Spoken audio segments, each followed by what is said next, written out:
I am always doing what I cannot do yet in order to learn how to do it. Vincent van Gogh.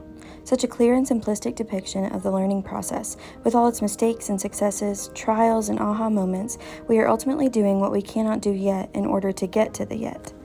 My name is Carly Hale, and this semester with Mrs. Adams in EDUC 370, along with the fieldwork I completed in Mrs. Cook's class with my small group of 4th graders at Ward Elementary, has completely transformed how I view myself as a student, as a teacher, and as a child of God. All of these experiences have led me to one of the many yets in my life. That yet is the realization and confidence in the fact that I was created for and am capable of becoming a good teacher of mathematics. But first, I want to backtrack in order to not only capture my growth from this semester, but also to portray the value of the worries, mistakes, and struggles that I encountered as well.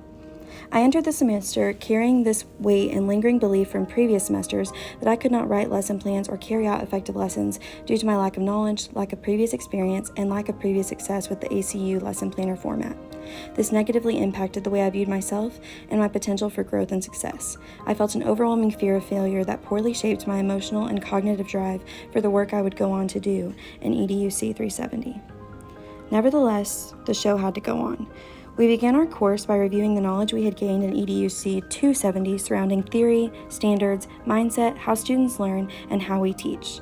As we reviewed and connected back to prior knowledge, I felt confident in my ability to articulate why we do the things we do when it comes to teaching, but still extremely unconfident in my ability to actually carry these things into a lesson plan and especially into the field.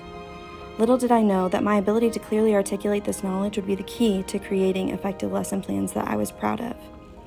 Next, we dissected the lesson planner format on a large poster. We looked at each section and identified the goal and purpose of each individual piece. This detailed breakdown of the lesson planner was the moment at which I felt a switch in my brain. A switch to that sort of little engine mindset. I think I can. I felt more comfortable with the structure of a lesson plan and an actual purpose for each section rather than a box to be checked off. Then we got our field placement, our planning group, real curriculum to work with, tools, and adequate time to create our very first lesson plan that we would get to teach to real kids in a real classroom, in a real school, and in real teacher clothes. It was beginning to feel too real. I was anxious and overwhelmed, just like I had been in previous semesters. However, there were a couple of things that made this experience a little bit different. I had an entire cheer squad who truly wanted to see me succeed, and Mrs. Adams had created a highly scaffolded and low-risk environment for us to learn in and from. I began to really lean on Mrs. Adams as well as the other girls in my planning group in order to really delve deeper into the process of crafting a well-designed lesson plan rather than fretting about a number in the gradebook. This process is what I want to re-explore as I share with you my story and reflect on the knowledge I have gained through this semester's memorable experiences. Starting out, I looked at the TEKS, which is our curriculum. From those, I started with an end goal in mind of what students needed to know and be able to do by the end of the lesson. With this knowledge, I then outlined the concepts and big ideas through I can statements.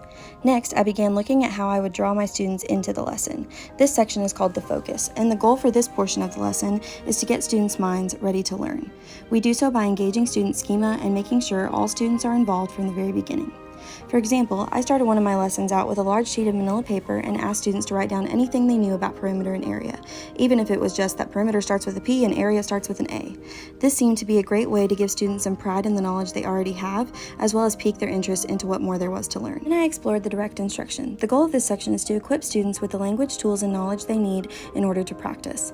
For this section, I relied on my anchor charts as well as other visuals to explicitly teach vocabulary, concepts, and key tools necessary for student success, as well as modeled effective strategies through think-alouds and practice problems. Next, I looked at the guided practice. The goal of this section is to prepare students to be successful in independent practice. In my lessons, I provided students with problem cards or puzzles in which they had natural and authentic opportunities to employ the process standards, which include problem solving, communication, connection, representation, reasoning, and proof. The process standards thrive in the guided practice, so I've learned to craft experiences for students to engage in these processes. One thing in particular in the guided practice that I have learned to be extremely intentional with is the formative assessment of student understanding and ability to carry out the process standards.